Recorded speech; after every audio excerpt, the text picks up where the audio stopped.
വിമാനത്താവളത്തിന് സ്ഥലം ഏറ്റെടുക്കുന്നതിൽ പ്രദേശവാസികളായ സ്ഥലമുടമകളുടെ ആശങ്കകൾ കൂടി പരിഗണിച്ച ശേഷമായിരിക്കും സർക്കാർ അന്തിമ തീരുമാനമെടുക്കുകയെന്ന് നിയമസഭയിൽ മുഖ്യമന്ത്രി അറിയിച്ചു. കോഴിക്കോട് അന്താരാഷ്ട്ര വിമാനത്താവളത്തിന്റെ റൺവേ വികസനത്തിനായി 12.54 ഏക്കർ ഭൂമി ഏറ്റെടുത്ത് 2023 ഒക്ടോബറിൽ എയർപോർട്ട് അതോറിറ്റിക്ക് കൈമാറിയിട്ടുണ്ട്.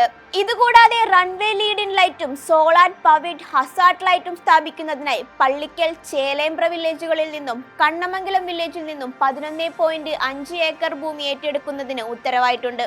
എന്നാൽ ഭൂമി ഏറ്റെടുക്കലുമായി ബന്ധപ്പെട്ട് സ്ഥലമുടമകൾക്ക് ചില ആശങ്കകളുണ്ടെന്നും ഇക്കാര്യം പരിഗണിച്ചായിരിക്കും സർക്കാർ അന്തിമ തീരുമാനം കൈക്കൊള്ളുകയെന്നും മുഖ്യമന്ത്രി അറിയിച്ചു.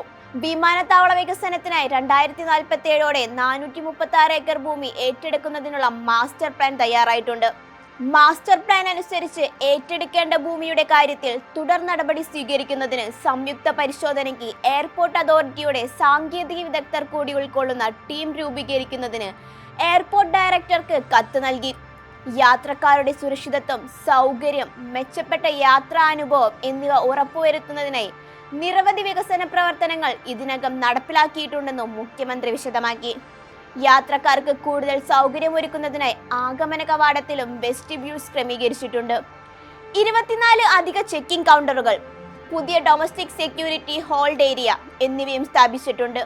കൂടാതെ 32 എമിഗ്രേഷൻ കൗണ്ടറുകൾ, ഇന്റർനാഷണൽ അറൈവലിനായി കൂടുതൽ എക്സലേറ്റർ നിർമ്മാണം, ഡൊമസ്റ്റിക് അറൈവലുകളിൽ കൂടുതൽ ലഗേജ് ബെൽറ്റുകൾ എന്നിവയുടെ നിർമ്മാണം പുരോഗമിക്കുകയാണ്. ടെർമിനൽ ബിൽഡിംഗിൽ കൂടുതൽ റിസർവ്ഡ് ലോഞ്ചുകൾ സജ്ജമാക്കിയിട്ടുണ്ട്. കോഴിക്കോട്, കൊലാലംപൂർ, കോഴിക്കോട്, കൊച്ചി, അഗത്തി സർവീസുകൾ ആരംഭിച്ചു. ഇപ്രകാരം വിമാനത്തിന്റെ പ്രവർത്തനങ്ങൾ കൂടുതൽ വിപുലീകരിക്കുന്നതിന് ആവശ്യമായ എല്ലാ നടപടികളും സ്വീകരിച്ചു വരികയാണെന്നും മുഖ്യമന്ത്രി പറഞ്ഞു.